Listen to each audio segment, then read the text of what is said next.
السلام علیکم۔ میرا نام محی الدین نواب ہے۔ میری زندگی صرف پڑھنے لکھنے اور ویڈیو دستاویزی فلمیں دیکھنے میں گزر رہی ہے۔ عمر کا تقاضا ہے کہ میں بیمار رہا کروں۔ جب ہم زندگی قرض لے کر آتے ہیں تو ہمیں قدرتی تقاضوں کو پورا کرنا پڑتا ہے۔ انسان قومی خزانے سے یا ورلڈ بینک سے قرضے لے کر ان سے مکر سکتا ہے، لیکن قدرت کا مقروض نادہندہ نہیں بن سکتا۔ اسے قسطوں میں بیمار رہ کر پہلے ہسپتال جا کر پھر قبرستان جا کر قرض لی ہوئی زندگی کو واپس کرنا پڑتا ہے۔ میں آج کل بیمار رہ کر قسطوں میں زندگی واپس کرتا جا رہا ہوں۔ بیماریاں اتنا شور مچاتی ہیں کہ سکون کی خاطر ایک دن شہر خاموشہ میں چلا جاؤں گا۔ میں گھر سے بہت کم باہر نکلتا ہوں۔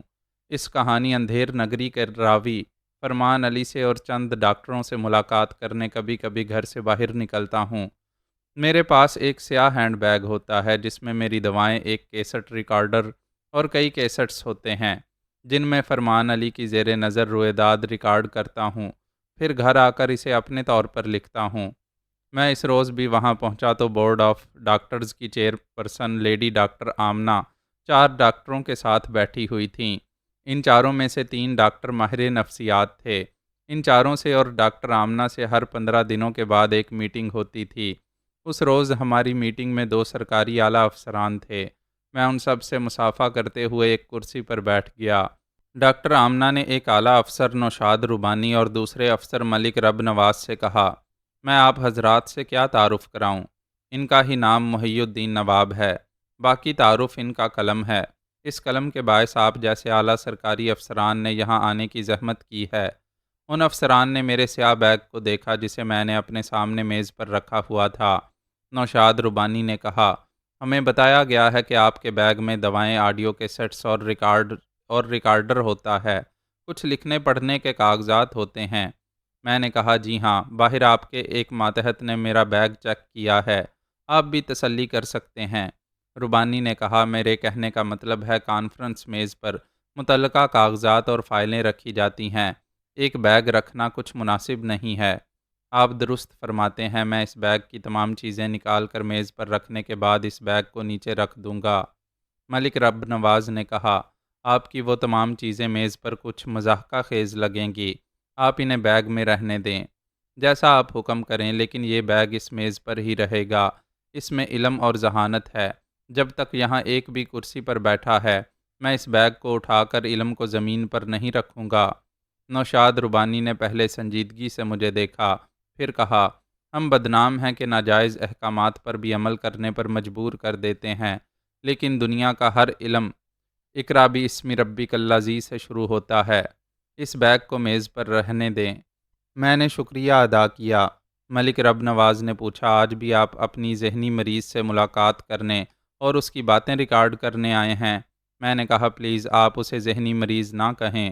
جب تک کسی کا جرم ثابت نہیں ہوتا تب تک اسے مجرم نہیں ملزم کہتے ہیں۔ آپ بھی اسے صرف مریض کہہ سکتے ہیں۔ آپ ڈاکٹر نہیں ہیں، رائٹر ہیں۔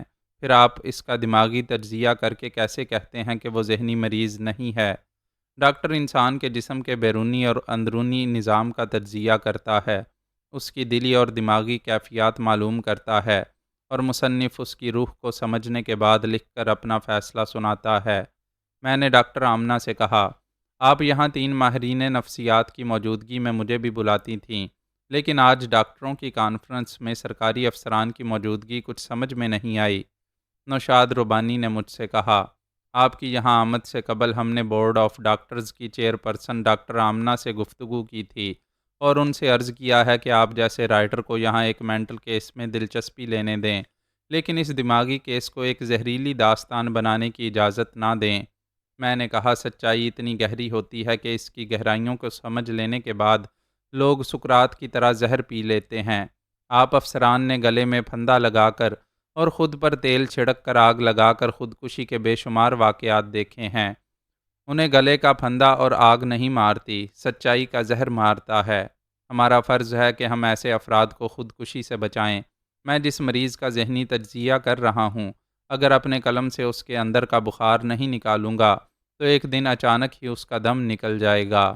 ملک رب نواز نے کہا، ہم بھی انسان ہیں، سچائی کے کرب کو اچھی طرح سمجھتے ہیں، اس کے باوجود ہم مجبور ہیں۔ جو احکامات اوپر سے آتے ہیں ان پر عمل کرنا ہمارا فرض ہوتا ہے۔ بے شک آپ مجبور ہیں۔ کراچی سے لے کر اسلام آباد تک آپ کے بہت سے اوپر والے ہیں۔ میرا اوپر والا ایک ہی ہے۔ وہ کہتا ہے سچ کہو اور مجبور کیا جاتا ہے کہ سچ میں ملاوٹ کرو۔ ہمیں تو آپ کے پاکستان میں رہ کر آپ کے احکامات پر عمل کرتے ہوئے اپنے پاکستان کو تلاش کرنا ہے۔ ڈاکٹر آمنہ نے کہا، نواب صاحب، یہ افسران بہت مصروف رہتے ہیں۔ مجھے خوشی ہے کہ آپ ان کے احکامات پر عمل کرنے کی بات تسلیم کر رہے ہیں۔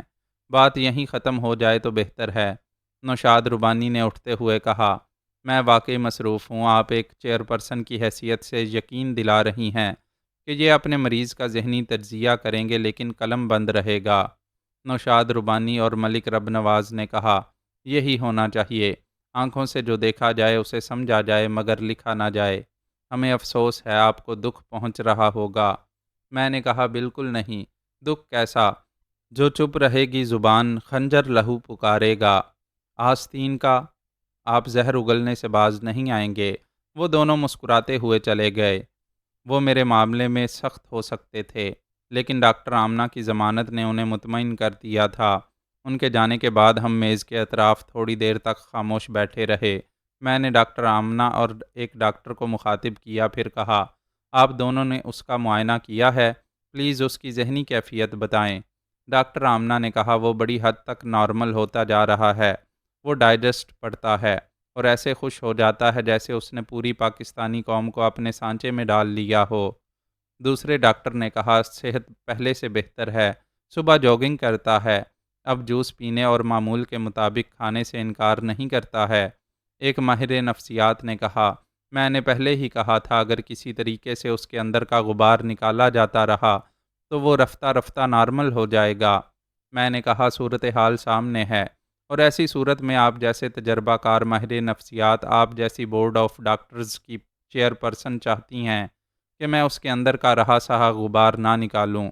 ڈاکٹر آمنہ نے کہا، ہم تسلیم کرتے ہیں آپ کا طریقہ کار ہماری توقع سے زیادہ کامیاب رہا ہے، لیکن ہم ایک کو بچانے کے لیے دوسروں کو قربان نہیں کر سکتے۔ اگر میں ضمانت نہ لیتی تو وہ یہ نہ سمجھتے کہ ایک قلم کار کی حیثیت سے آپ ایک معروف شخص ہیں۔ اوپر سے حکم آنے کے بعد معروف شخصیت بھی مجرم بن جاتی ہے۔ اس کا علاج کیسے ہوگا؟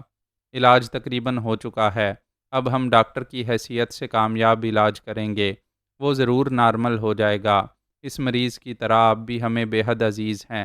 آپ سے گزارش کرتی ہوں خدا کے لیے مریض کو بھول جائیں، اس کے سامنے نہ جائیں۔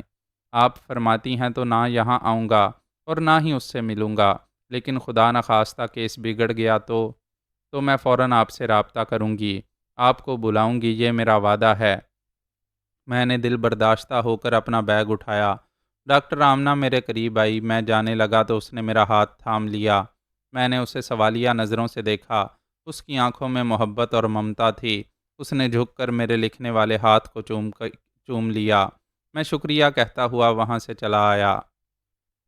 جرائم کی دنیا سے تعلق رکھنے والوں کے لیے کسی بھی ملک کی سرحد پار کرنا آسان ہوتا ہے۔ ایک ملک سے دوسرے ملک جانے کے لیے یا مال سمگل کرنے کے لیے سرحدوں کی چھوٹی چوکیوں سے یا تو لین دین ہوتا ہے یا کاؤنٹر فائرنگ ہوتی ہے۔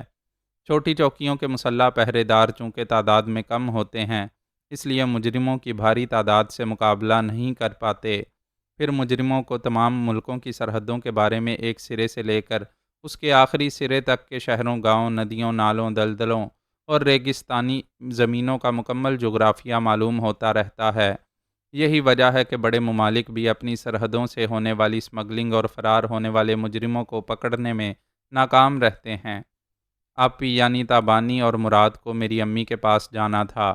یہ طے پا چکا تھا کہ امی لندن کے اسی ہسپتال میں رہ کر آپی اور مراد کو پلاسٹک سرجری کے ذریعے تبدیل کریں گی، اور ان کی 10 کی 10 انگلیوں کے نشانات میں بھی تبدیلیاں لازمی تھیں۔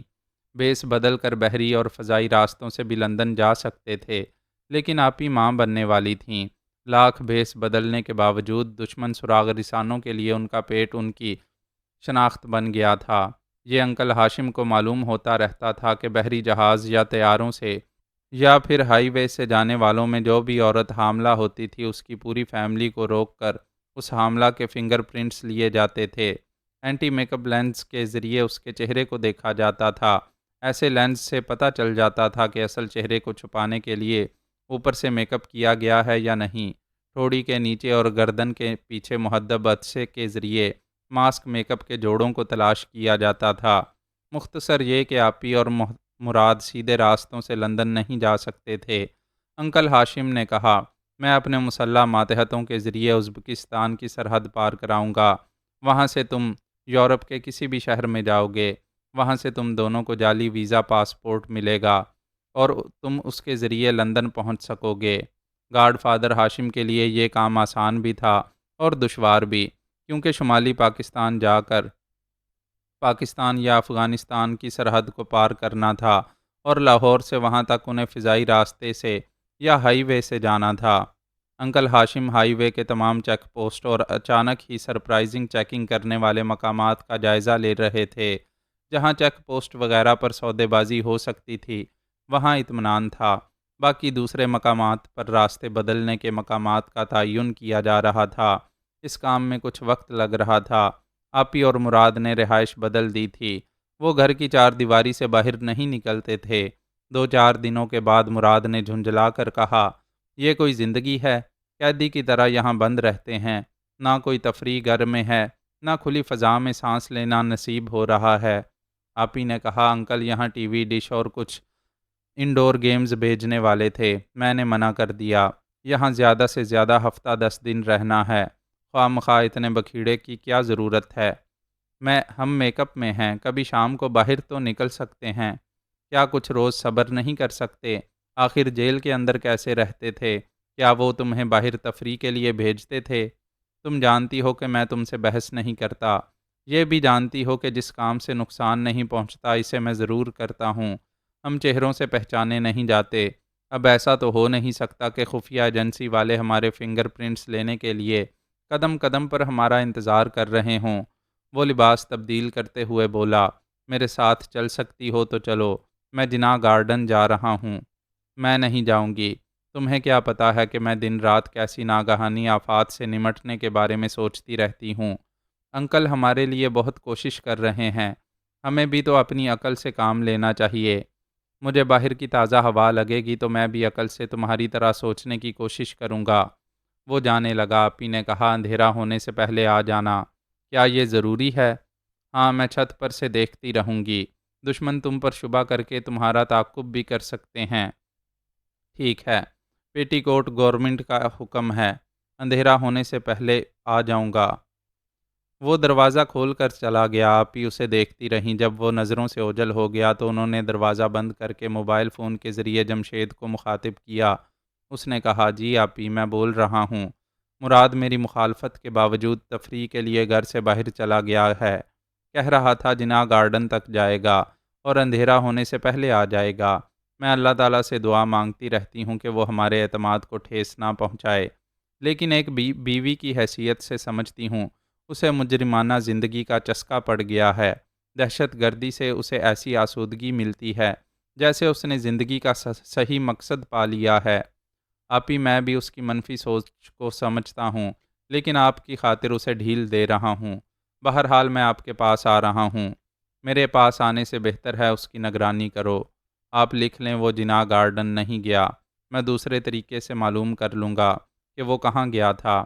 آپ میرا انتظار کریں۔ جمشید فون بند کر کے دفتر سے باہر آیا، پھر اپنی جیپ میں بیٹھ کر تنہا جانے لگا۔ اس نے موبائل فون کے ذریعے انکل ہاشم سے رابطہ کرنا چاہا۔ ان کا فون مصروف تھا۔ اس نے آپی کی رہائش گاہ کے سامنے گاڑی روک کر دروازے پر دستک دی۔ تبانی نے دروازہ کھولا، پھر اس کے اندر آنے پر بند کر دیا۔ اس نے کہا، آپ مجھے اس گھر کا ہر کمرہ اور چیزیں دکھائیں۔ اسٹور روم تو ہوگا، کوئی کوٹھڑی نما بند کمرہ بھی ہے؟ کوٹھری نہیں، اسٹور ہے، آؤ میں دکھاتی ہوں۔ اس نے آپی کے ساتھ گھر کے اندر گھومتے ہوئے موبائل فون کے ذریعے پھر انکل ہاشم سے رابطہ کیا اور کہا، مراد تفریح کے لیے گھر سے باہر گیا ہے۔ انکل نے کہا، ابھی تابانی نے مجھے فون پر بتایا ہے، میں نے اپنے جاسوس لگائے ہیں، ویسے وہ درد سر بنا ہوا ہے، میں صرف اسے تابانی کی وجہ سے برداشت کر رہا ہوں۔ انکل، انہیں سرحد پار کرانے کے سلسلے میں آپ کہاں تک کامیاب ہوئے ہیں؟ میں ایک بات بتا دوں کہ اچانک میرا ٹرانسفر پنڈی ہو گیا ہے، کل اور پرسوں یہاں رہوں گا۔ یہاں کا چارج دوسرے افسر کو دے کر جمعہ کو 11 بجے ایک سرکاری گاڑی میں روانہ ہو جاؤں گا۔ میرے ساتھ میرا ایک قابل اعتماد ماتحت ہوگا۔ اس طرح میں آپ ہی کو پنڈی سے بھی آگے پشاور سے گزار کر انہیں افغانستان کے بارڈر پر پہنچا دوں گا۔ واپسی میں رپورٹ دوں گا کہ ایک خطرناک مجرم کا پیچھا کرتا ہوا سرحدی علاقے تک چلا گیا تھا۔ جمشید، تم نے تو کام بالکل آسان کر دیا ہے۔ تم وردی میں رہو گے، سرکاری گاڑی ہوگی، کوئی تمہیں نہیں روکے گا۔ لیکن میں صرف آپ ہی کو لے کر جاؤں گا، مراد کی موجودگی سے گڑبڑ ہو سکتی ہے۔ ہاں، وہ ساتھ رہے گا تو کچھ بھی ہو سکتا ہے۔ میں اسے کسی دوسرے دن اس ازبکستان کے راستے بھیج دوں گا۔ میں ابھی تابانی سے بات کرتا ہوں۔ میں آپ ہی کے ساتھ ہوں، آپ بات کریں۔ آپ ہی نے فون کان سے لگا کر کہا، انکل میں آپ لوگوں کی گفتگو سن رہی تھی، پلیز مراد کو الگ نہ کریں، میں اسے سنبھال لوں گی۔ بیٹی، بعض حالات میں جذبات سے کام نہیں لیا جاتا۔ میرا وعدہ ہے کہ مراد تمہیں لندن میں ملے گا۔ دیکھو میں بہت مصروف ہوں، زیادہ بحث نہیں کروں گا۔ میری بات نہیں مانو گی تو ابھی تمہاری امی کو فون کر دوں گا، پھر تمہاری امی نے حکم صادر کیا تو کیا انکار کر سکو گی؟ آپ ہی نے بے بسی سے کہا، امی کو فون نہ کریں، میں جمشید کے ساتھ جاؤں گی۔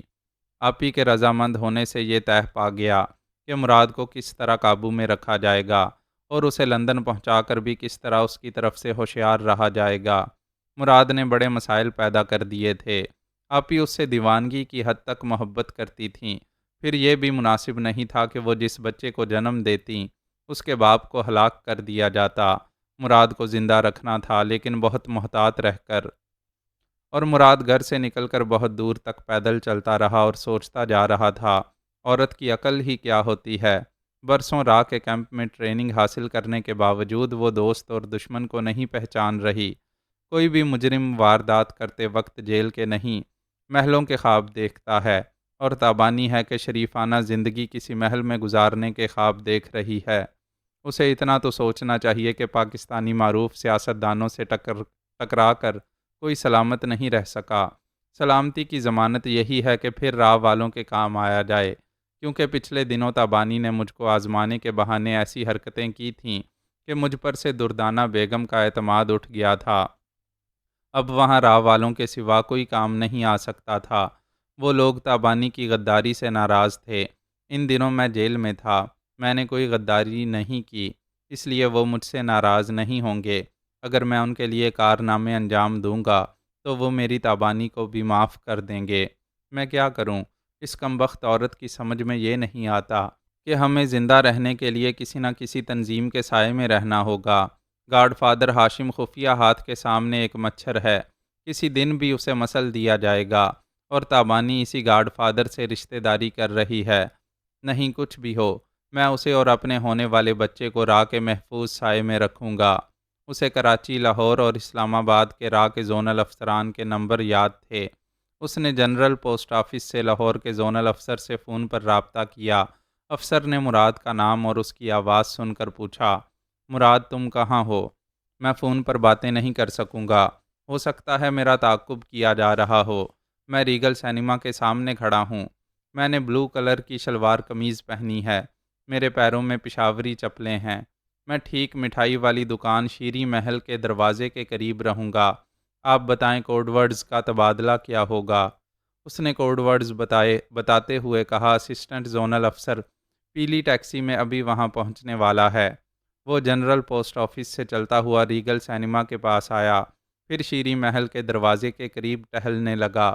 محتاط نظروں سے ہر طرف دیکھتا رہا، کوئی اسے پہچان تو نہیں سکتا تھا، لیکن کسی بے اختیاری قدرتی عادت سے اس پر شبہ کر سکتا تھا۔ ایک پیلی ٹیکسی ذرا فاصلے پر آ کر رک گئی۔ پچھلی سیٹ سے ایک شخص باہر آیا، مراد اسے پہلے سے جانتا تھا۔ پھر اس نے قریب آ کر کوڈ ورڈز ادا کیے، جواب میں اس کے کوڈ ورڈز سنے، پھر کہا، سر میں آپ کو اچھی طرح جانتا ہوں۔ کوڈ ورڈز اس لیے استعمال کیا کہ آپ مجھے میک اپ کے باوجود پہچان لیں۔ وہ دونوں ٹیکسی کی پچھلی سیٹ پر بیٹھ گئے۔ ٹیکسی چل پڑی۔ افسر نے پوچھا، کہاں گم ہو گئے تھے اور اب کہاں جانا چاہتے ہو، یہ بتاؤ۔ مراد نے آنکھوں سے ڈرائیور کی طرف اشارہ کرتے ہوئے کہا، ہم کسی گارڈن وغیرہ میں جا کر باتیں کریں گے۔ افسر مسکرا کر بولا، یہ ہمارا آدمی ہے، یہاں ڈرائیور بن کر رہتا ہے، کسی اندیشے کے بغیر باتیں کرو۔ مراد اس افسر کو اپنے لاہور آنے، یہاں کئی دھماکے اور تخریب کاری کے بعد جیل جانے کی تمام رویداد بتانے لگا۔ افسر نے پوچھا، تمہاری تابانی ہم سے بدظن کیوں ہو گئی ہے؟ سر، تابانی نے ہی ڈاکٹر آمنہ کو اغوا کیا، پھر اچانک ہی اس کی ایسی عقیدت مند ہو گئی جیسے آمنہ کوئی جادوگرنی ہو۔ عقل کام نہیں کرتی کہ اتنی غصہ ور اور گرم مزاج رکھنے والی اس آمنہ کے سامنے ٹھنڈی کیسے پڑ گئی۔ وہ تو اسے امی کہتی ہے اور اس کا حکم ایسے مانتی ہے جیسے بھگوان کا حکم مان رہی ہو۔ پھر وہ چونک کر بولا، بھگوان کہنے سے یاد آیا کہ اس نے دین اسلام قبول کر لیا ہے، مسلمان ہو گئی ہے۔ او گاڈ! پھر تو واقعی ڈاکٹر آمنہ کالا جادو جانتی ہے۔ یہ جادو کا ہی اثر ہے کہ اس نے اپنا دھرم چھوڑ دیا ہے۔ کیا اب بھی تم اسے چاہتے ہو؟ سر، دھرم بدلنے سے کچھ نہیں ہوتا، میں اسے جان سے زیادہ چاہتا ہوں۔ اس پر ذرا بھی آنچ آئے گی تو میں اسے نقصان پہنچانے والے کو زندہ نہیں چھوڑوں گا۔ یہ درست ہے کہ اس نے ہماری تنظیم سے غداری کی، لیکن میں نے نہیں کی۔ وہ میری بیوی ہے، میں اسے قابو کروں گا اور پھر سے تنظیم کی وفادار بنا دوں گا۔ ٹھیک ہے، یہ تمہارا اور تابانی کا ذاتی معاملہ ہے۔ یہ بتاؤ وہ کہاں ہے؟ میں سب کچھ بتاؤں گا، پہلے تابانی کے لیے سلامتی کی ضمانت چاہیے۔ جیسی ضمانت چاہو گے ملے گی۔ سر، آپ مائنڈ نہ کریں، میں آپ کی اور آپ کے سینئر زونل افسر کی ضمانت نہیں، ڈی جی دھاون صاحب کی ضمانت چاہتا ہوں۔ جب میں ان کی ضمانت سے مطمئن ہو جاؤں گا تو بتاؤں گا کہ تابانی کہاں ہے اور گاڈ فادر ہاشم یہاں سیاستدانوں کے خلاف کیا کرتا پھر رہا ہے۔ کیا ہاشم کا ٹھکانہ جانتے ہو؟ ابھی تو ایک موبائل نمبر جانتا ہوں۔ میں لندن جاتے ہی ڈاکٹر آمنہ کو اغوا کروں گا تو ہاشم سامنے آنے پر مجبور ہو جائے گا اور آمنہ کا بیٹا فرمان بھی ہم سے ٹکرانے پر مجبور ہوگا، تو پھر اس کی خفیہ پناہ گاہ تک پہنچنا زیادہ مشکل نہیں ہوگا۔ ٹیکسی لاہور کی مختلف سڑکوں پر چلتی رہی۔ اس افسر نے موبائل فون کے ذریعے زونل افسر سے رابطہ کر کے تمام باتیں سنائیں۔ زونل افسر نے فون پر براہ راست ڈی جی دھاون سے کہا، سر، مراد جیل سے نکلنے کے بعد بھی ہمارا تابعدار ہے۔ اس کی شرط ہے کہ تابانی کی غداری کو معاف کر دیں تو وہ اسے جلد ہی تنظیم کی وفادار بنا دے گا اور ہماری توقع سے زیادہ ہمارے کام آئے گا۔ تابانی ہماری نظروں میں رہے گی۔ ہم اسے کسی حادثے میں اس طرح ہلاک کریں گے کہ مراد کو ہم پر شبہ نہیں ہوگا۔ وہ لندن جا رہا ہے۔ آمنہ کو اغوا کر کے اس کے بیٹے فرمان کو اور گاڈ فادر ہاشم کو سامنے آنے پر مجبور کر دے گا۔ مراد فی الحال ہاشم کا ایک موبائل نمبر اور ان کے کچھ منصوبے جانتا ہے۔ ڈی جی دھاون نے کہا، مراد کی وفاداری سے ہمیں بہت کچھ حاصل ہوگا۔ وہ تابانی کی سلامتی کے لیے جیسی ضمانت چاہے اسے مل جائے گی۔ جیسا کہ پاکستان کے تمام زونل افسران کو بتایا گیا ہے، آج شام کی فلائٹ سے نثار احمد اور بانو بیگم یعنی میں اور بینا لاہور پہنچ رہے ہیں۔ تم سب کو یہ بھی بتا دیا گیا ہے کہ نثار احمد گاڈ فادر ہاشم کو قتل کرنے آیا ہے۔ اس کے ساتھ بھرپور تعاون کرو۔ اگر نثار احمد نے کسی کے خلاف شکایت کی تو اسے راہ سے نکالا نہیں جائے گا، گولی مار دی جائے گی۔ تابانی اور مراد کی سابقہ تصاویر اسے دکھا دی گئی ہیں۔ مراد کے موجودہ چہرے کی تصویریں اتارو اور ایک تصویر نثار احمد کو دو۔ تم سب دیکھو گے کہ نثار احمد کیسا چال باز ہے۔ وہ مراد کے ذریعے تابانی اور فرمان تک پہنچ جائے گا۔ مراد سے بات کراؤ، میں اسے بھرپور ضمانت دوں گا، وہ مطمئن ہو جائے گا۔ تھوڑی دیر بعد اسسٹنٹ زونل افسر کے فون پر ڈی جی دھاون نے کہا، مجھے اس بات کی خوشی ہے کہ تم ہمیشہ سے ہمارے تابعدار رہے ہو۔ بولو، تابانی کی سلامتی کے لیے کیسی ضمانت چاہتے ہو؟ آنریبل ڈی جی صاحب، میں آپ کی ذہانت کے آگے ایک معمولی سا ذرہ ہوں۔ آپ ہی مجھے مطمئن کرنے کے لیے کوئی بڑی سے بڑی ضمانت دیں۔ مراد اپنی اولاد سے زیادہ کوئی عزیز نہیں ہوتا۔ میری ایک ہی بیٹی ہے، مجھے جان سے زیادہ عزیز ہے۔ تم پاکستان ہو یا لندن میں، وہ میری بیٹی تمہاری نگاہوں کے سامنے رہے گی۔ اگر تمہاری تابانی پر کوئی آنچ آئے تو تم میری بیٹی کو گولی مار سکتے ہو۔ وہ شدید حیرانی سے بولا، آپ اپنی اکلوتی بیٹی کو؟ ڈی جی دھاون نے کہا، چپ ہو جاؤ، ابھی تمہارے ساتھ اسسٹنٹ زونل افسر بیٹھا ہوا ہے، تم ادھر سے کچھ نہ کہو۔ یہ راز صرف کراچی، لاہور اور اسلام آباد کے زونل افسران جانتے ہیں کہ میری بیٹی ایک اسلامی نام بانو بیگم رکھ کر اپنے پتی نثار احمد کے ساتھ آج شام کو لاہور پہنچنے والی ہے۔ نثار احمد بھی مسلمان نہیں ہے، ہمارا ایک بہت ذہین اور چال باز جاسوس ہے۔ تم ان دونوں کو یہ نہیں بتاؤ گے کہ تم انہیں میری بیٹی اور داماد کی حیثیت سے جانتے ہو۔ میں بیٹی کی ضد سے مجبور ہو کر بھیج رہا ہوں۔ وہ پاکستان سے لندن چلے جائیں گے۔ میں ابھی فون پر ان سے کہتا ہوں کہ وہ مراد نامی شخص پر بھروسہ کریں۔ لاہور یا لندن جہاں بھی مراد ملے اسے وہ اپنے قریب رکھیں۔ آپ کا بہت بہت شکریہ، اب میں مطمئن ہوں۔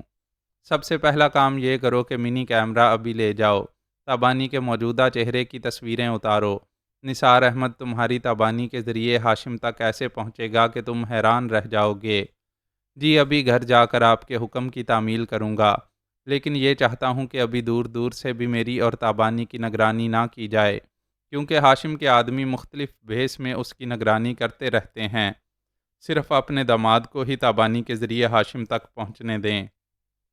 ٹھیک ہے، فون افسر کو دو۔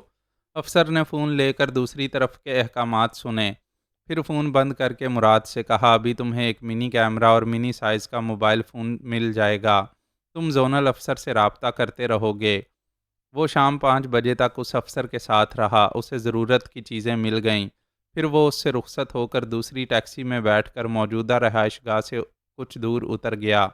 ڈرائیور کو رقم دے کر پیدل چلتا ہوا ایک میدان سے گزرتا ہوا آنے لگا۔ اس کا خیال تھا کہ تابانی چھت پر کھڑی اسے دیکھ رہی ہوگی، لیکن وہ چھت پر نظر نہیں آئی۔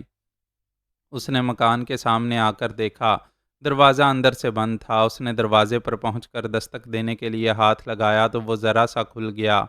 اس نے اندر آ کر اسے اندر سے بند کرتے ہوئے پوچھا تم کہاں ہو؟ اسے جواب نہیں ملا۔ وہ پہلا کمرہ ان کا بیڈ روم تھا۔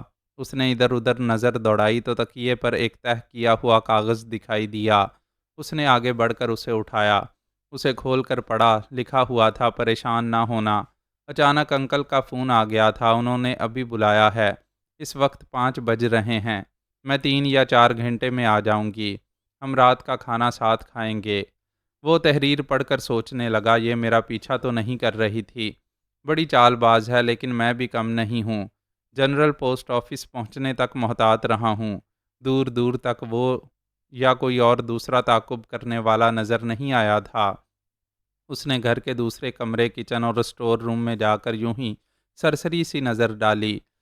گھر بالکل خالی تھا۔ اس نے پلنگ کے پاس آ کر کھڑکی کے باہر دیکھا، پھر اس نے موبائل فون نکال کر زونل افسر سے رابطہ کر کے کہا سر تابانی اہم معاملات میں مجھ پر بھروسہ نہیں کرتی، شاید اس نے جان بوجھ کر مجھے گھر سے باہر جانے دیا تھا، میرے جاتے ہی وہ گاڈ فادر ہاشم سے ملنے گئی ہے۔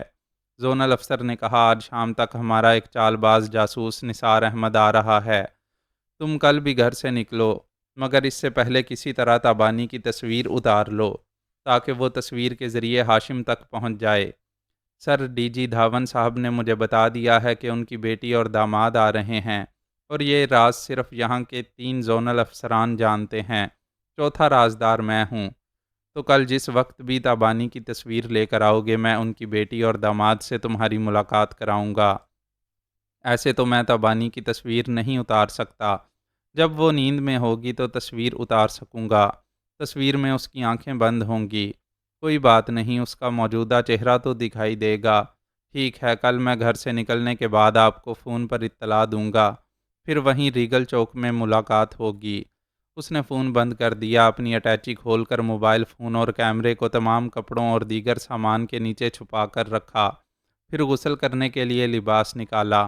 اٹیچی کو بند کرنے کے بعد دروازے کو دیکھا، پھر گھڑی کو دیکھا، 7:30 بجے تھے۔ تابانی نے لکھا تھا کہ 2-3 گھنٹے میں آ جائے گی، اب اس کے آنے کا وقت ہو رہا تھا۔ اس نے دروازے کے پاس آ کر اسے بند رہنے دیا، اس کی چٹخنی ہٹا دی تاکہ غسل کرنے کے دوران میں تابانی دستک دیے بغیر آ سکے۔ اس نے غسل خانے میں آ کر نلکے کے نیچے بالٹی رکھ کر اسے کھولا۔ بالٹی میں پانی گرنے کی آواز سنتے ہی جمشید پلنگ کے نیچے سے نکلا، دروازے کو کھولا، پھر باہر جا کر آہستگی سے اسے بند کر دیا۔ اس نے تابانی سے کہا تھا کہ مراد کا تعاقب کرنا ضروری نہیں ہے، وہ اپنے طور پر معلوم کر لے گا، اور اس نے شہر کی تمام سڑکوں پر تعاقب کرنے کے بجائے اسی کے گھر میں گھر کا بیدی بن کر تمام معلومات حاصل کر لی تھیں۔ آپی کو کچھ تکلیف محسوس ہو رہی تھی۔ میری امی نے بہت پہلے ہی کہہ دیا کہ جیسے جیسے زچگی کے دن قریب آتے جائیں گے، آپی دوسری حاملہ عورتوں کے مقابلے میں زیادہ تکالیف سے گزرے گی، اور زچگی ہونے تک بڑے مسائل پیدا ہوتے رہیں گے، کیونکہ وہ پیدائش کے وقت مرد تھی۔ رفتہ رفتہ جنس تبدیل ہوتی رہی تھی، اور تبدیلی کے آخری مرحلے پر جس ڈاکٹر نے بھی آپریشن کیا تھا، اس آپریشن میں کوئی طبی خامی رہ گئی تھی۔ آپی مراد کے باہر جانے کے بعد اسے ایک خط لکھ کر انکل ہاشم سے ملنے آئیں۔ انہیں بتایا کہ ایک لیڈی ڈاکٹر کی ضرورت ہے۔ میری امی کے ساتھ لاہور میں کام کرنے والے کئی ڈاکٹرز اور لیڈی ڈاکٹرز تھیں۔ امی نے ان میں سے 3 ڈاکٹروں کو انکل ہاشم کا رازدار بنایا تھا۔ انکل نے اپنے ایک معتمد خاص کو ایک لیڈی ڈاکٹر کے پاس بھیجا۔ اس لیڈی ڈاکٹر نے آ کر ایک بند کمرے میں آپی کا معائنہ کیا۔ کافی دیر کے بعد آ کر لیڈی ڈاکٹر نے کہا، میں نے ابھی دوائیں کھلائی ہیں۔ یہ زچگی کا درد نہیں تھا۔ زچگی میں ابھی 3 ماہ باقی ہیں، لیکن کچھ اندرونی پرابلمز پیدا ہو رہی ہیں۔ انکل نے پوچھا، کیا ہسپتال میں داخل کرانا ہوگا؟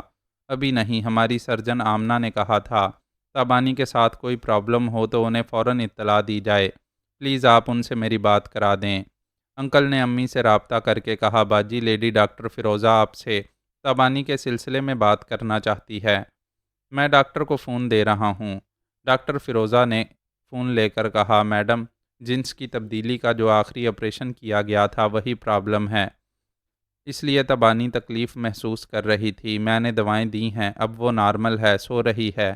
امی نے کہا، فیروزہ، زچگی سے 2 ماہ پہلے ایک مائنر آپریشن کرنا ہوگا۔ میڈم، میں آپ سے زیادہ سرجری کے بارے میں نہیں جانتی، اس لیے پوچھ رہی ہوں، کیا یہ آپریشن خطرناک نہیں ہوگا؟ ماں اور بچے دونوں کو نقصان پہنچ سکتا ہے۔ تمہارا اندیشہ درست ہے، کچھ بھی ہو سکتا ہے۔ اس کے ماں باپ ہوتے تو ایسے آپریشن کی اجازت نہ دیتے، اور نہ ہی کوئی دوسرا سرجن ایسے آپریشن کا خطرہ مول لیتا، لیکن میں تابانی کی ماں ہوں، یہ اچھی طرح جانتی ہوں، آپریشن نہ کیا گیا تو میری بیٹی نہیں بچے گی، اس لیے میں تمام تجربات کے پیش نظر انشاءاللہ بڑی مہارت اور احتیاط سے آپریشن کروں گی۔ تم ہاشم کو فون دو۔ ہاشم نے فون لے کر کہا، جی میں بول رہا ہوں۔ ہمارے خفیہ آپریشن تھیٹر میں یوں تو کسی مشین اور آلات کی کمی نہیں ہے، پھر بھی ڈاکٹر فیروزہ سے کہو ایک بار اس آپریشن تھیٹر کا ہر سامان اچھی طرح دیکھ لے، جن چیزوں کی کمی ہو ان کی فہرست بنا کر تمہیں دے دے۔ ابھی جلدی نہیں ہے، 20-25 دنوں کے بعد آپریشن ہوگا۔ تابانی ابھی نارمل رہے گی۔ کیا آپ یہاں آئیں گی؟ ہاں، تابانی کے فی الحال نارمل رہنے کے باوجود اسے ہائی وے اور کچے ناہموار راستوں سے سفر نہیں کرنا چاہیے۔ اسے زیادہ سے زیادہ آرام کرنے کے لیے کہو۔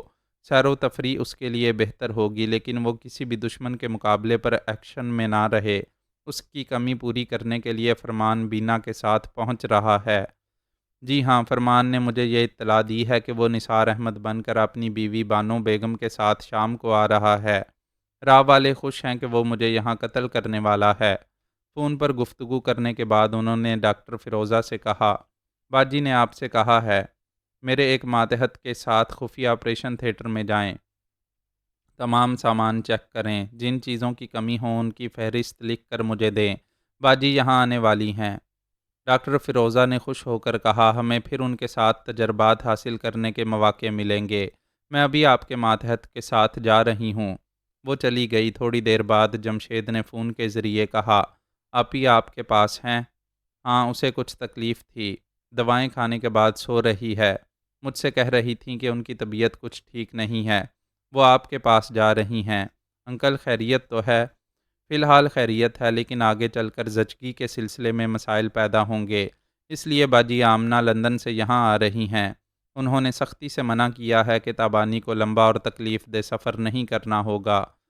یہی بہتر ہوگا وہ سفر نہ کریں اور آپ کے پاس محفوظ رہیں، لیکن مراد کو یہی بتایا جائے کہ اچانک میرا ٹرانسفر کراچی ہو گیا ہے، میں انہیں اپنی حفاظت میں کراچی لے گیا ہوں۔ مراد کے بارے میں اور کچھ معلوم ہوا ہے؟ کچھ نہیں، بہت کچھ معلوم ہوا ہے۔ میں آج آپی کی خفیہ رہائش گاہ میں گیا تھا، وہ چاہتی تھیں کہ میں مراد کا تعاقب کروں۔ میں نے کہا آپ انکل کے پاس جا رہی ہیں، میں اس گھر میں ہی رہ کر مراد کے متعلق کچھ معلوم کر لوں گا۔ آپی مراد کو ایک خط لکھ کر چلی گئیں۔ میں نے اپنے ماتحت کے ذریعے سرکاری جیپ وہاں سے بھیج دی اور گھر کا دروازہ بند کر کے وہاں چھپا رہا۔ جمشید نے وہاں چھپنے کے بعد مراد کی فون والی جتنی گفتگو سنی تھی وہ سب تفصیل سے بتائی۔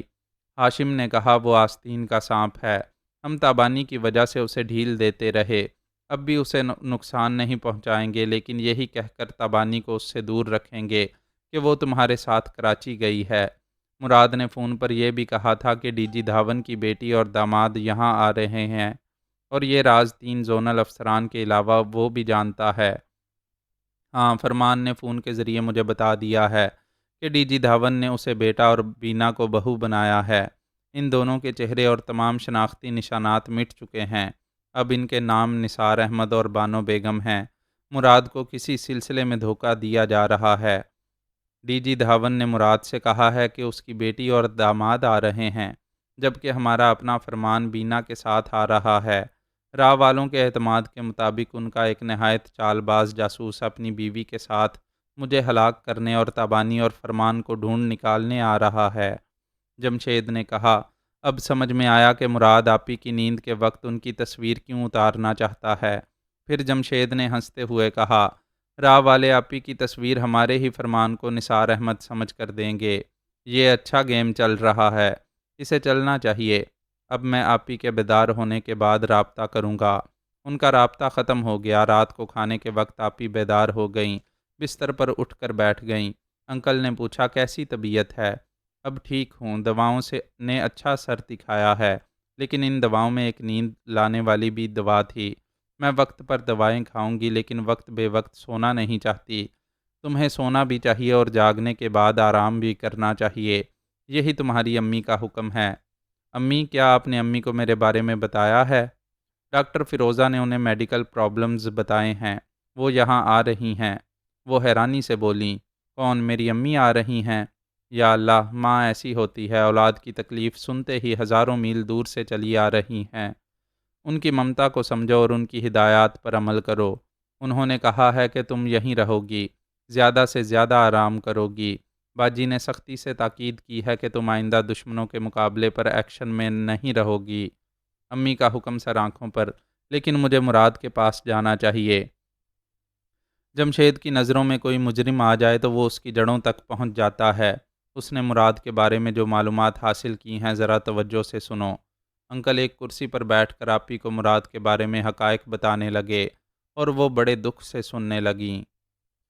مراد اس گھر میں بے چین اور پریشان تھا۔ وہ کبھی گھڑی دیکھ رہا تھا اور کبھی کھڑکی کے باہر دیکھتے ہوئے سوچ رہا تھا، بس وہ آتی ہی ہوگی۔ رات کے 9 بج گئے، 10 بج گئے، 11 بج گئے، پھر آدھی رات گزرنے لگی، لیکن وہ نہیں آئی۔ اسے دھڑکا لگا ہوا تھا کہ تابانی نے اس کی چوری پکڑ لی ہے۔ وہ بھی راہ کی دہشت گرد رہ چکی ہے، یہاں کے افسران کو پہچانتی ہے۔ کیا اس نے اسسٹنٹ زونل افسر کے ساتھ اسے دیکھ لیا ہے؟ اسسٹنٹ زونل افسر نے موبائل فون دیا تھا۔ وہ فون کے ذریعے تابانی سے رابطہ کر سکتا تھا، لیکن وہ پہلے یہی سوال کرتی کہ اس کے پاس فون نہیں ہے، پھر وہ کس کے فون سے رابطہ کر رہا ہے؟ اسسٹنٹ زونل افسر نے بھی تاکید کی تھی کہ وہ تابانی سے اس فون کو چھپا کر رکھے۔ جب آدھی رات ہونے لگی تو اس سے رہا نہ گیا۔ اس نے اٹیچی میں چھپائے ہوئے فون کو نکالا، اسے آن کیا، تابانی کے موبائل فون کے نمبر پنچ کیے۔ رابطہ ہوتے ہی تابانی کی آواز سنائی دی، ہیلو، کون؟ میں ہوں مراد، تم کہاں رہ گئی ہو؟ اتنی رات ہو چکی ہے، میں پریشان ہو رہا ہوں کہ خدا نخواستہ تم کسی مصیبت میں نہ پڑ گئی ہو۔ وہ بولی، جو مصیبت ہوتی ہے اس پر مصیبت کبھی نہیں آتی۔ میں تمہیں اچھی طرح جانتا ہوں، مگر تم کہاں ہو؟ ہمارے لندن جانے کے پروگرام میں تھوڑی سی تبدیلی پیدا ہو گئی ہے۔ پہلے میں جا رہی ہوں، 2 دنوں کے بعد تم جاؤ گے۔ کیا کہہ رہی ہو؟ تم مجھ سے الگ رہ کر جانا چاہتی ہو؟ دانش مندی یہی ہے۔ جمشید کو ٹریننگ کے لیے اسکاٹ لینڈ بھیجا جا رہا ہے۔ میں انٹیلیجنس کے ایک افسر کے ساتھ چلی جاؤں گی تو کوئی مجھ پر شبہ نہیں کرے گا۔ میرا پیٹ دیکھ کر بھی دشمن مجھے تابانی نہیں، جمشید کی بہن سمجھیں گے۔ تم خود ہی سوچو یہ کتنا محفوظ طریقہ ہے۔ بے شک یہ بہت ہی محفوظ طریقہ ہے، میں تمہاری طرف سے مطمئن رہوں گا، لیکن روانگی سے پہلے مجھ سے ملتی جاؤ۔ کیسے مل سکتی ہوں؟ ابھی ایئرپورٹ پر ہوں اور فلائٹ روانہ ہونے والی ہے۔ اگر تم 1 ڈیڑھ گھنٹے بعد مجھے فون کرتے تو مجھ سے رابطہ نہ ہوتا۔ کراچی پہنچتے ہی فون کا کوڈ نمبر بدل جاتا۔ میں ابھی تم سے ملنے آ رہا ہوں، تم کسی دوسری فلائٹ سے چلی جانا۔ جمشید سرکاری ڈیوٹی پر جا رہا ہے، وہ ہماری ملاقات کے لیے فلائٹ نہیں بدل سکے گا۔ کیا تم چاہتی ہو کہ میں تمہارے بغیر رہوں؟ فضول باتیں نہ کرو، میں بحفاظت لندن پہنچوں گی۔ تمہیں خوش ہونا چاہیے۔ 3 دن کے بعد لندن میں ہماری ملاقات ہو جائے گی۔ اب میں کیا کہہ سکتا ہوں؟ مجھے واقعی مطمئن ہونا چاہیے۔ تم حفاظتی انتظامات کے ساتھ جا رہی ہو۔ خود کو تنہا نہ سمجھو، انکل تم سے رابطہ رکھیں گے۔ ہاں مگر کیسے؟ تمہارے پاس فون نہیں ہے۔ ابھی تم کس کے فون سے بول رہے ہو؟ میں جنرل پوسٹ آفس کے ٹیلی فون بوتھ سے بول رہا ہوں۔ انکل سے کہو وہ تم سے رابطہ رکھنے کے لیے مجھے ایک موبائل فون دیں۔ میں ابھی کہوں گی، صبح سے پہلے تمہیں فون کروں گی۔ تبانی، ہم نے اتنی دیر باتیں کر لیں، تم نے جو کہا میں نے اسے سچ مان لیا، کیونکہ تم میرے پیار میں سچی ہو۔ میں جو کہتا ہوں تم اسے نہیں مانتی، کیونکہ میں تم سے جھوٹ بولا کرتا ہوں۔ اتنی لمبی تمہید نہ باندھو، کام کی بات کرو۔ تم دل سے مانتی ہو کہ جھوٹا ہونے کے باوجود میرا پیار جھوٹا نہیں ہے۔ ابھی تم سچ بول دو، تم ایئرپورٹ سے فون نہیں کر رہی ہو۔ تم بھی سچ کہہ دو کہ جنرل پوسٹ آفس سے فون نہیں کر رہے ہو۔ آدھی رات کو بھلا پبلک ٹیلی فون کہاں سے ملے گا؟ اور میرے پاس کارڈ بھی نہیں ہے کہ اسے پنچ کر کے کہیں سے فون کروں۔ گھر میں پانی ہو تو باہر کنواں کھودنے کیوں جاؤ گے؟ تم ابھی گھر میں بیٹھے آرام سے باتیں کر رہے ہو۔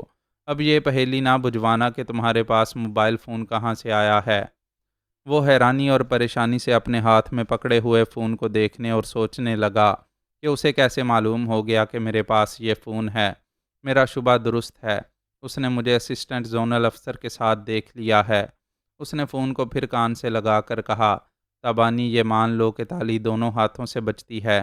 تم بھی جھوٹ بول رہی ہو، میں بھی جھوٹ بول رہا ہوں۔ بولو ہم دونوں ایک دوسرے سے جھوٹ بول رہے ہیں نا؟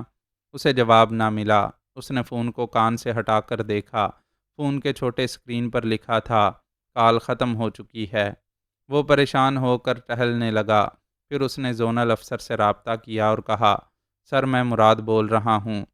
دوسری طرف سے نشے میں لڑکھڑاتی ہوئی آواز سنائی دی، مراد، ہاں مراد، جلدی بکو۔ بکنا ہے؟ باکتا کیوں نہیں؟ مراد بھول گیا کہ زونل افسر رات ہوتے ہی پینے لگتا ہے۔ آج شاید وہ 2 مہمانوں کی میزبانی کے باعث دیر سے پی رہا تھا۔ اس نے کہا، سر مجھے نثار احمد کا فون نمبر بتائیں، میں ابھی تابانی کی تصویر لے جا کر نثار صاحب کو دوں گا۔ او تصویر، شاباش۔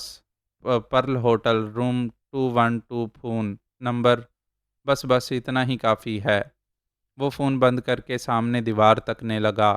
سوچنے لگا، جسے وہ دل و جان سے چاہتا ہے، جو اس کے بچے کی ماں بننے والی ہے، اس کا اعتماد بالکل ہی کھو چکا ہے۔ اب دوہری چال چلے اور اپنی تابانی کو یہ بتا دے کہ را کے ڈی جی دھاون کی بیٹی اور داماد پرل ہوٹل کے کمرہ نمبر 212 میں ہیں، اور وہ ڈی جی دھاون کی بہت بڑی کمزوری حاصل کرنے کے لیے ہی اب تک را والوں کا وفادار بنا ہوا تھا، ورنہ وہ صرف اپنی تابانی کا وفادار ہے۔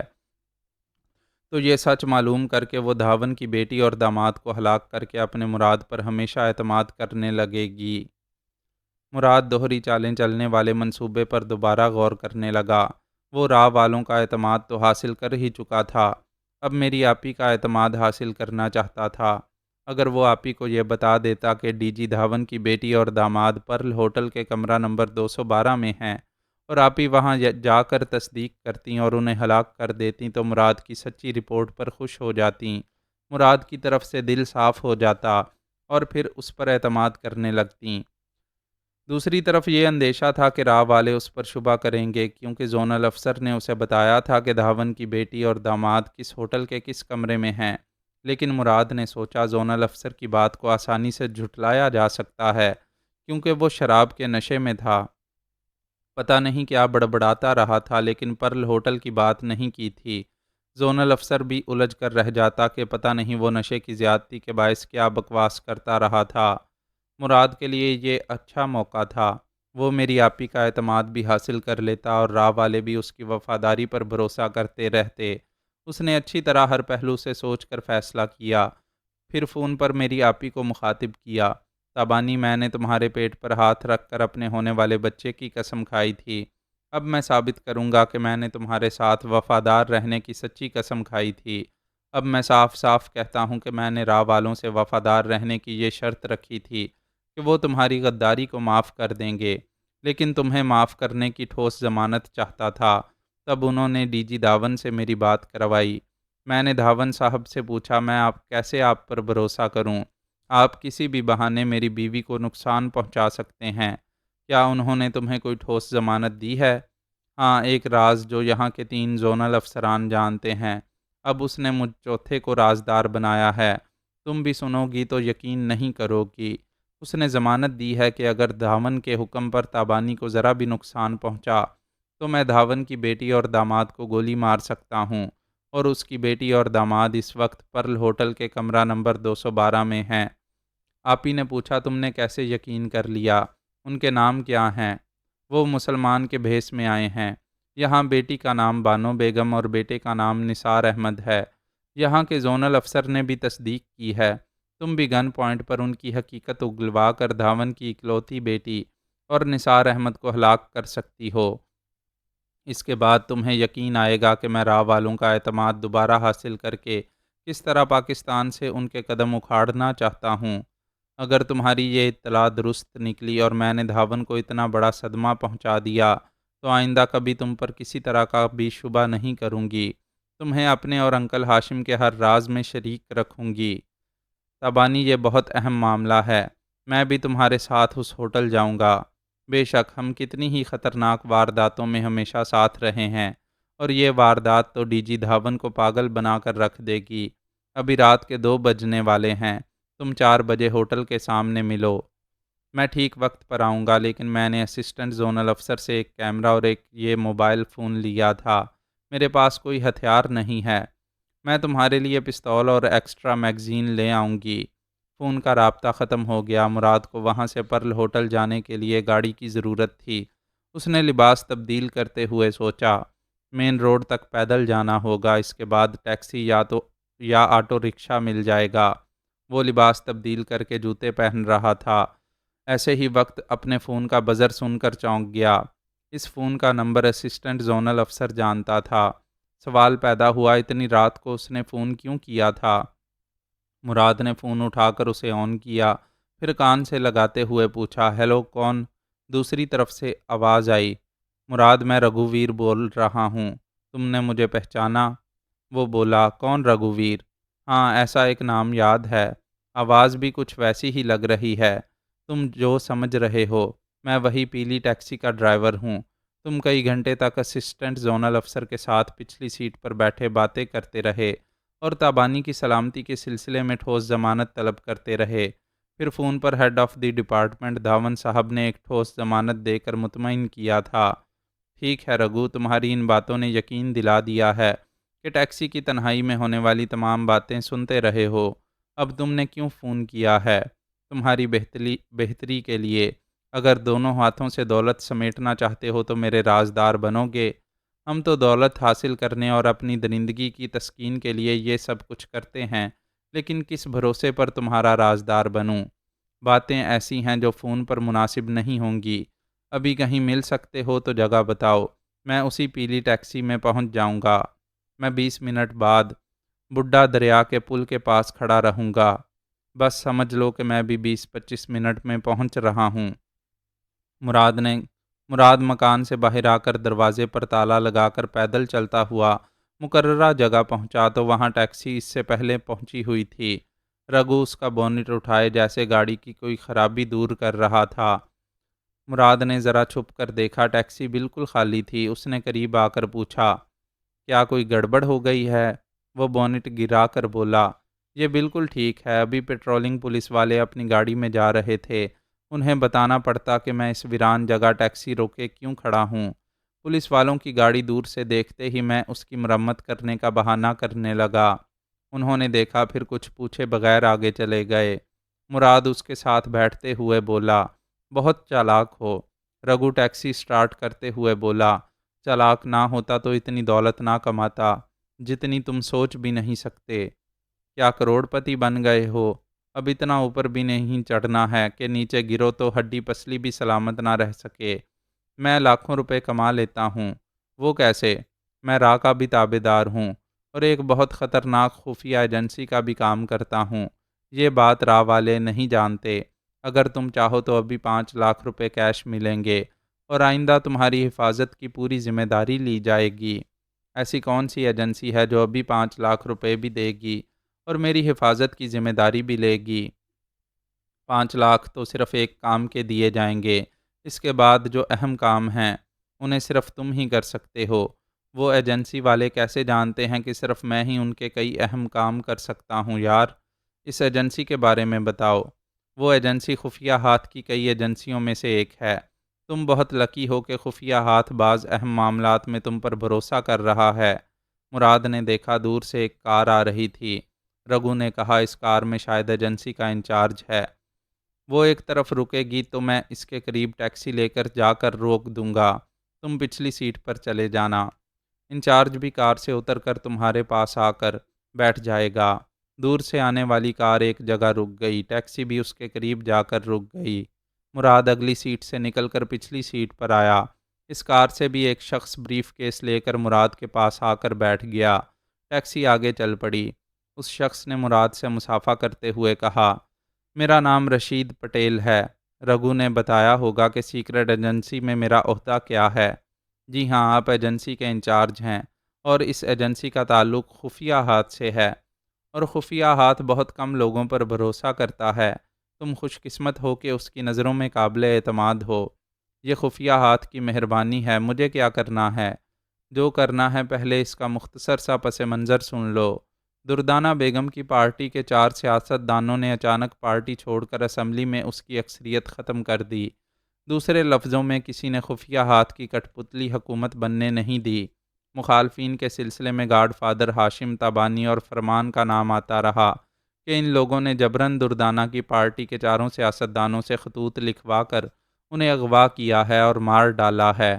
مراد نے کہا، یہاں تک میں جانتا ہوں کئی خفیہ ایجنسیاں ہاشم تابانی اور فرمان کو ڈھونڈ نہیں پا رہی ہیں۔ کیا آپ میرے ذریعے تابانی تک پھر تابانی کے ذریعے ہاشم اور فرمان تک پہنچنا چاہتے ہیں؟ نہیں، تمہارا اندازہ غلط ہے۔ اصل بات یہ ہے کہ کل رات ہم نے اسلام آباد میں را کے زونل افسر سے ایک کاکٹیل پارٹی میں ملاقات کی۔ اس نے شراب کے نشے میں کہا، دردانہ کیا چیز ہے؟ یہ پاکستان کیا چیز ہے؟ ہم تو یہاں کی بڑی سے بڑی شخصیت کو اٹھا کر لے جا سکتے ہیں۔ یہ سنتے ہی میں نے اپنے آدمیوں کو اشارہ کیا۔ وہ بڑی ہوشیاری سے اسے اغوا کر کے ہمارے خفیہ اڈے میں لے آئے۔ جب اس پر بری طرح تشدد کیا گیا تو اس نے اگل دیا کہ را کے head of the department Dhawan نے ایمرجنسی کے طور پر آرڈر دیا تھا کہ ان 4 سیاست دانوں کو اغوا کر کے کہیں چھپا دیا جائے۔ وہ ایک ذرا توقف سے بولا، یہ خفیہ ہاتھ کے لیے اور ہم سب کے لیے بڑی حیرانی کی بات تھی کہ را کے ڈی جی دھاون نے ایسا کس مقصد کے لیے کیا ہے، جبکہ خفیہ ہاتھ اور وہ اہم معاملات میں ایک دوسرے سے تعاون کرتے ہیں۔ اگر خفیہ ہاتھ دوستانہ انداز میں دھاون سے پوچھتا کہ اس نے ایسا کیوں کیا ہے تو وہ صاف انکار کر دیتا۔ اسے الزام دینے کے لیے کوئی ٹھوس ثبوت بھی نہیں تھا، لیکن اب وہ سچائی اگل دے گا۔ کیسے اگل دے گا؟ تمہارے ذریعے، مراد نے حیرانی سے پوچھا۔ میرے ذریعے؟ ہاں، آج رگو نے ٹیکسی میں تمہاری اور اسسٹنٹ زونل افسر کی باتیں سنی، لیکن کچھ اہم باتیں ادھوری رہ گئیں، کیونکہ تم فون پر دھاون سے تابانی کی سلامتی کی ضمانت مانگ رہے تھے۔ دوسری طرف سے کچھ کہا گیا۔ اس کے جواب میں تم نے حیرانی سے ڈی جی دھاون کی بیٹی کے بارے میں کچھ کہتے کہتے رک گئے۔ یہ بات صاف سمجھ میں آ گئی کہ دھاون نے اپنی بیٹی کے بارے میں کچھ کہنے سے روک دیا تھا۔ کیوں، ٹھیک ہے نا؟ مراد نے ہچکچاتے ہوئے کہا، جی ایسی ہی کچھ بات ہے۔ کچھ بات نہیں، کوئی اہم بات تم سے کہی گئی تھی۔ کوئی ایسا اہم راز تمہیں بتایا گیا ہے جسے تمہارے پاس بیٹھا ہوا زونل افسر بھی نہیں سن پایا۔ کیا میں غلط کہہ رہا ہوں؟ دیکھیے، میں ابھی تک سمجھ نہیں پایا کہ آپ مجھ سے کچھ معلومات حاصل کرنا چاہتے ہیں یا کوئی کام لینا چاہتے ہیں۔ انچارج نے بریف کیس اٹھا کر کھولا تو مراد کی آنکھیں کھلی کی کھلی رہ گئیں۔ بڑے بڑے نوٹوں کی گڈیوں پر ایک پستول اور 2 ایکسٹرا میگزین رکھے ہوئے تھے۔ وہ بولا، یہ پورے 5 لاکھ روپے ہیں۔ ہمارا ساتھ دینے اور مطلوبہ کام کر گزرنے کے بعد مزید 5 لاکھ روپے ملیں گے۔ یہ پستول پوری طرح لوڈ ہے اور الگ سے یہ 2 بھرے ہوئے میگزین ہیں۔ یہ سب تمہارے ہیں۔ اس نے بریف کیس کو بند کر کے اسے مراد کی گود میں رکھ دیا۔ 3 ماہ بعد تابانی کی گود بھرنے والی تھی۔ مراد کی گود ابھی بھر گئی تھی۔ انچارج نے کہا، ڈی جی دھاون کی وہ باتیں جو ہمارا رگو نہ سن سکا، وہ بتاؤ، خصوصاً اس کی بیٹی کے بارے میں۔ مراد نے کہا، دھاون صاحب نے تابانی کی سلامتی کی ضمانت دینے کے سلسلے میں کہا تھا کہ ان کی ایک ہی لوتی بیٹی ہے۔ کوئی باپ اپنی بیٹی کی زندگی داؤ پر نہیں لگائے گا۔ وہ تابانی کی سلامتی کے لیے اپنی بیٹی کو میری نظروں کے سامنے رکھیں گے۔ اگر تابانی کو راہ کی طرف سے نقصان پہنچے گا تو میں ان کی بیٹی کو گولی مار دوں گا۔ انچارج نے کہا، تعجب ہے، تمہاری تابانی کی خاطر ڈی جی دھاون اپنی بیٹی کی زندگی داؤ پر لگائے گا؟ نہیں، وہ بہت مکار ہے، کسی دوسری لڑکی کو اپنی بیٹی بنا کر تمہاری نظروں کے سامنے رکھے گا۔ مراد نے کہا، اسے دھوکہ دینے دیں، میں بھی اس کے سامنے تابانی کے موجودہ چہرے کی نہیں کسی دوسری عورت کی تصویر پیش کروں گا۔ وہ تابانی کی تصویر کیوں چاہتا ہے؟ را کا ایک بہت ہی خطرناک، ذہین اور دلیر جاسوس ہے۔ دھاون صاحب کے بیان کے مطابق وہ جاسوس ان کا داماد ہے اور ان کی بیٹی کے ساتھ یہاں پہنچا ہوا ہے۔ اس کا دعویٰ ہے کہ وہ چال بازی سے تابانی کو دیکھ کر اس کے ذریعے گاڈ فادر ہاشم تک پہنچ جائے گا اور ہاشم کو ہلاک کر کے دھاون صاحب کی بیٹی یعنی اپنی بیوی کے ساتھ لندن چلا جائے گا۔ کیا وہ دونوں اس شہر میں پہنچ گئے ہیں؟ ہاں، وہ دونوں مسلمان بن کر آئے ہیں۔ دھاون صاحب کی بیٹی کا نام بانو بیگم اور داماد جاسوس کا نثار احمد ہے۔ انہیں کہاں ٹھہرایا گیا ہے؟ وہ دونوں راہ سے رابطہ نہیں رکھیں گے، اپنا کام کریں گے اور یہاں سے چلے جائیں گے۔ اس وقت عام دولت مند مسافروں کی طرح پرل ہوٹل کے کمرہ نمبر 212 میں ہیں۔ تم نادان نہیں ہو، اتنا سمجھ سکتے ہو کہ تابانی کے ذریعے ہاشم تک پہنچنے والا تابانی کو بھی زندہ نہیں چھوڑے گا۔ جب آپ سمجھتے ہیں کہ میں نادان نہیں ہوں تو یہ بھی سمجھ لیں کہ جسٹ اے منٹ۔ اس نے گھڑی میں وقت دیکھا، پھر کہا، 3:30 ہوئے ہیں۔ رگو، راستہ بدل دو، آدھے گھنٹے کے اندر پرل ہوٹل پہنچاؤ۔ 4 سے 4:30 بجے کے درمیان بانو بیگم اور نثار احمد کی موت کا وقت مقرر کیا جا چکا ہے۔ رگو راستہ بدل کر ہوٹل کی طرف جا رہا تھا۔ انچارج نے پوچھا، تم ابھی ان دونوں کو ہلاک کرنا چاہتے ہو؟ ہاں، میری تبانی کی صورت دیکھنے سے پہلے وہ موت کی صورت دیکھے گا۔ بے شک تم نثار احمد کو مار ڈالو، لیکن بانو بیگم بن کر آنے والی کو ہم لے جائیں گے۔ جب ان دونوں نے یہاں راہ والوں سے رابطہ نہیں رکھا ہے تو کچھ یقین ہو رہا ہے کہ وہ ڈی جی دھاون کی بیٹی ہے۔ کیا اس کی بیٹی کو لے جانے کے لیے آپ کے آدمی ہیں؟ پیچھے میری کار میں ہیں۔ انہیں سمجھا دیں کہ میرے ساتھ نہ آئیں۔ جب میں ہوٹل کی لفٹ کے اندر چلا جاؤں تب وہ ہوٹل کے اندر آئیں۔ کمرہ نمبر 212 کے دروازے کے قریب کھڑے ہو کر پہلے معلوم کریں کہ میں اپنے مقصد میں کہاں تک کامیاب ہو رہا ہوں۔ پھر وہ اندر آ کر اس کی بیٹی کو جس طریقے سے لے جانا چاہیں لے جائیں۔ اس ٹیکسی کو ہوٹل سے ذرا دور روکیں۔ اس کی فرمائش کے مطابق ٹیکسی کو دور روکا گیا۔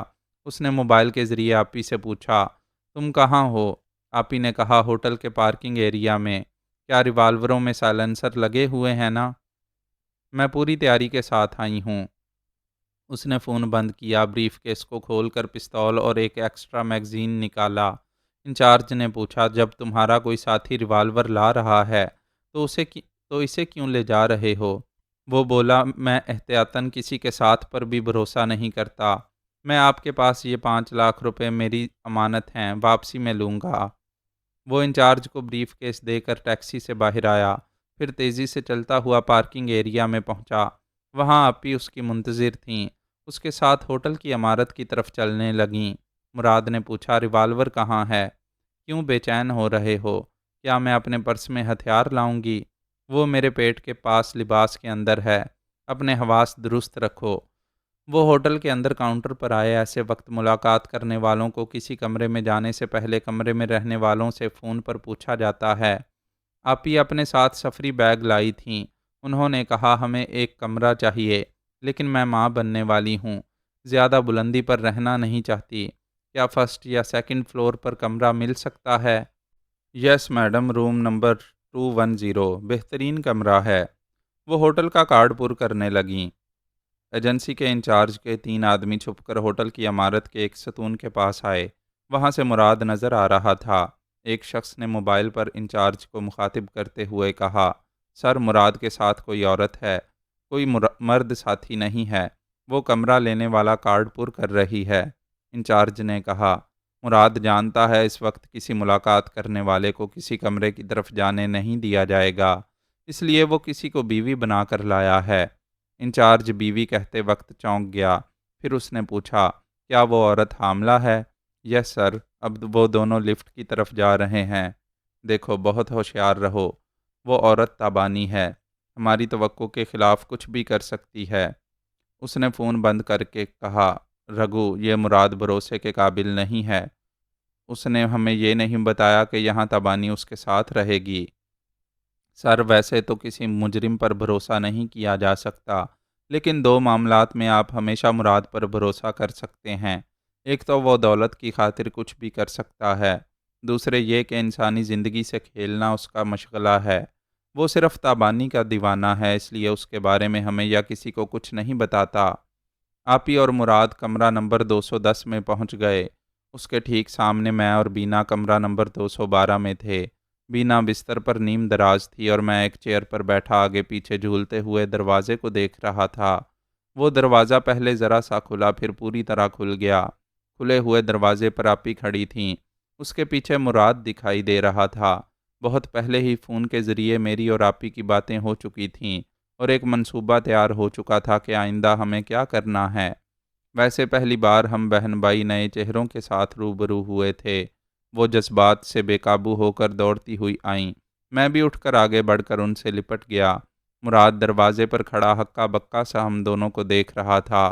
وہ میرے چہرے کو دونوں ہاتھوں سے تھام کر ادھر ادھر چومتی جا رہی تھیں۔ مراد نے کہا، سمجھ گیا، یہ فرمان ہے۔ آپی نے کہا، آؤ مراد، میں تمہیں یہی دکھانے لائی ہوں کہ محبت کے رشتے کتنے گہرے ہوتے ہیں۔ تم بہت گمراہ ہوتے رہے، آؤ میرے بھائی سے دوستی کا ہاتھ بڑھاؤ، اسے گلے لگاؤ۔ وہ دروازے پر کھڑا تھا، کہنے لگا، اب سمجھا، اسی لیے تم اپنے ساتھ کوئی ہتھیار نہیں لائی ہو۔ بارود کی بو وہاں اچھی نہیں لگتی جہاں پھول کھلتے ہوں۔ تم میرے ہو، میری طرح سوچو۔ امی نے مجھے اور میرے ہونے والے بچے کے لیے کس طرح شریفانہ اور تعمیری زندگی کی راہ دکھائی ہے۔ یہ اس عظیم ماں کا بیٹا ہے، میرا بھائی ہے، تم محبوب ہو، دل میں دھڑکتے ہو، یہ میری جان ہے، میری سانسوں میں بستا ہے۔ مراد نے اچانک اپنے لباس کے اندر سے پستول نکال کر کہا، تابانی، تم عقل سے پیدل ہو، یہ جو ماں اور بھائی کے رشتے ہیں یہ صرف موت دیں گے۔ راہ کے جاسوس، خفیہ ایجنسیوں کے سراغ رساں تم سب کی بو سونگھتے پھر رہے ہیں۔ جینا سیکھو تابانی، اپنے لیے، میرے لیے، میرے بچے کے لیے۔ اتنا بڑا چانس تو کسی کسی کو ملتا ہے۔ خفیہ ہاتھ نے مجھے قابل اعتماد تسلیم کر لیا ہے۔ اب ہم جہاں جائیں گے ہمیں وہاں پناہ ملے گی، دولت ملے گی، تمام بڑے ممالک کی شہریت ملے گی۔ شرط یہ ہے کہ میں پہلی آزمائش میں بہت بڑا کارنامہ کر کے دکھاؤں۔ کیا تم کارنامہ دکھانے کے لیے میرے بھائی کو نشانے پر رکھے ہوئے ہو؟ سوال نہ پوچھو، اس کے سامنے سے ہٹ جاؤ۔ خفیہ ہاتھ کی تمام ایجنسیاں جس فرمان کو آج تک تلاش نہ کر سکیں، میں اس کی لاش کا تحفہ خفیہ ہاتھ کو دوں گا۔ بینا بستر پر نیم دراز تھی، اس کے نیچے ایک ریوالور تھا۔ میری کمر کی بیلٹ کے پیچھے ایک ریوالور تھا، مگر ہمیں آپی اور مراد کے پیار کی دیوانگی معلوم تھی۔ ہم میں سے کوئی گولی چلاتا تو آپی شاید یہ صدمہ برداشت نہ کر پاتیں۔ مجھے اور بینا کو زیادہ سے زیادہ صرف یہ خطرہ تھا کہ ہم زخمی ہوں گے۔ ہم نے دیکھتے ہی سمجھ لیا تھا کہ مراد کے ہاتھ میں جو پستول تھا اس کی شوٹنگ رینج 50 فٹ تک تھی۔ میں اور بینا تقریباً 30 فٹ کی دوری پر تھے۔ اس حساب سے ہم صرف زخمی ہو سکتے تھے، وہ بھی اپنی آپی کی خاطر۔ آپی نے کہا، بڑے افسوس کی بات ہے، جرائم کی دنیا میں رہ کر بھی تم نے خفیہ ہاتھ کی پالیسیوں کو نہیں سمجھا ہے۔ یہ پستول نہیں پھینکو گے تو پہلے مجھے گولی لگے گی، میرے ساتھ تمہارا بچہ بھی مارا جائے گا۔ اس بزدل سے کہو عورت کے پیچھے نہ چھپے۔ ہائے مراد، تم نے میری امی اور میرے بھائی کی اعلیٰ ظرفی کو نہ سمجھا ہے اور نہ سمجھ سکو گے۔ ارے یہ تو اپنی بہن کی خاطر اب تک تمہیں سانس لینے دے رہا ہے۔ اب آخری بار کہہ رہی ہوں، پستول پھینک دو۔ اگر میرا پیٹ دیکھ کر اپنے بچے پر رحم آ رہا ہے تو یہ لو، میں گھوم جاتی ہوں۔ آپی میری طرف گھوم گئیں، پھر بولیں، مراد، اب میرا چہرہ نظر آ رہا ہے، نہ اپنے بچے کے آثار دکھائی دے رہے ہیں۔ کم آن، گولی چلاؤ۔ میرے گرتے ہی میری عظیم ماں کا سایہ تمہارے نشانے پر آ جائے گا۔ یہ سمجھ لو کہ اپنے جیتے جی اس پر خراش تک نہیں آنے دوں گی۔ آپی بولتے وقت میرے پیچھے آئینے میں مراد کو دیکھ رہی تھی اور مراد سوچتی ہوئی نظروں سے مجھے اور آپی کو دیکھ رہا تھا۔